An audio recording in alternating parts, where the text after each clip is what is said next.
मेवाड़ का सुप्रसिद्ध कृष्ण धाम, श्री सांवलिया जी का मंदिर, राजस्थान प्रांत की भक्ति, शक्ति, शौर्य और बलिदान के लिए प्रसिद्ध चित्तौड़गढ़ जिले की पंचायत समिति भदेसर के मंडफिया गांव में स्थित है।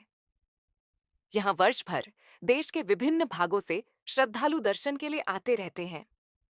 भगवान श्री सांवलिया जी की इस चमत्कारी मूर्ति के बारे में ऐतिहासिक तथ्यों, जनश्रुतियों व किंवदंतियों के अनुसार विक्रम संवत 184 में बाबर से लंबे युद्ध के बाद मेवाड़ के अधिपति राणा संग्राम सिंह की मृत्यु हो गई थी। मीराबाई के सांसारिक पति भोजराज भी विवाह के बाद 7-8 वर्ष तक जीवित रहे। उनके माता पिता का भी निधन हो गया और मीराबाई अकेली रह गईं। उस समय देश के विभिन्न भागों में भ्रमण करते हुए साधु संतों का एक समूह मेवाड़ क्षेत्र में पहुंचा। इन साधु संतों के समूह के पास गिरधर गोपाल श्री सांवलिया जी की 4 मूर्तियां थीं। इन मूर्तियों की प्रतिदिन जमात द्वारा पूरे धार्मिक अनुष्ठान के साथ पूजा अर्चना की जाती थी और भजन कीर्तन होते थे, जिसमें बड़ी संख्या में श्रद्धालु भाग लेते थे। चित्तौड़ के निकट बेडच नदी के तट पर एक रमणीय हरित आच्छादित स्थान पर श्री सांवलिया जी की 4 मूर्तियों सहित इस जमात के आगमन और पड़ाव पर पहुंचने पर आसपास के क्षेत्रों से असंख्य श्रद्धालु उन्हें देखने के लिए उमड़ पड़े और भजन कीर्तन से आनंदित होने लगे। संयोगवश भक्तिमती मीरा को भी इस जमात के साथ सत्संग का अवसर प्राप्त हुआ।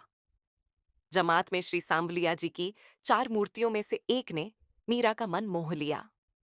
वे वीणा बजाती, नाचती गाती और भजन गाती हुई इस मनमोहक सांवलिया जी की मूर्ति को निहारती रहीं तथा संतन ढींग बैठी लोक लाज खोई गाती रहीं।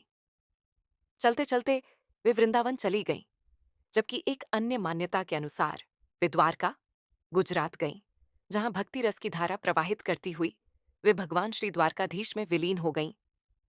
इधर साधु संतों का वह समुदाय 4 मूर्तियों को लेकर भ्रमण करता रहा, जिनमें मीरा को मोहित करने वाली सांवरिया जी की छोटी मूर्ति भी शामिल थी। ये 4 मूर्तियां दयाराम नामक एक संत के समूह के पास थीं। समय बीतता गया, संत महात्माओं के साथ 4 मूर्तियां भ्रमणशील रहीं। ये 4 मूर्तियां दयाराम नामक संत के पास थीं। जब औरंगजेब को इन मूर्तियों के बारे में जानकारी मिली, तो उसकी फौज हिंदू मंदिरों को नष्ट करती, मूर्तियों को तोड़ती व खंडित करती हुई चित्तौड़गढ़ तक आ गई।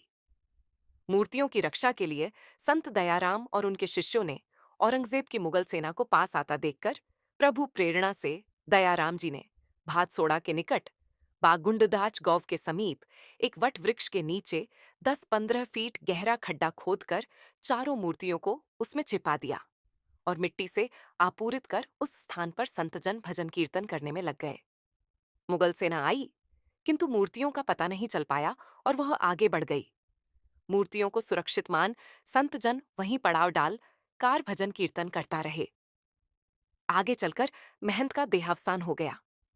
कालांतर में अन्य संतजन भी एक एक कर वहां से चले गए, किंतु 4 मूर्तियां वट वृक्ष के नीचे जमीन में सुरक्षित रहीं।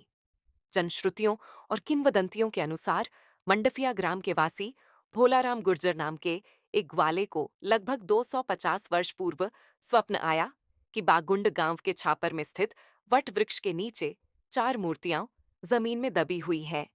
प्रभु प्रेरणा से स्वप्नानुसार उक्त भोलाराम गुर्जर ने गौव में जाकर मंडफिया वासियों को बताया व गौ मंडफिया के निवासियों का एक झुंड बागुंड ग्राम वासियों से जाकर मिला।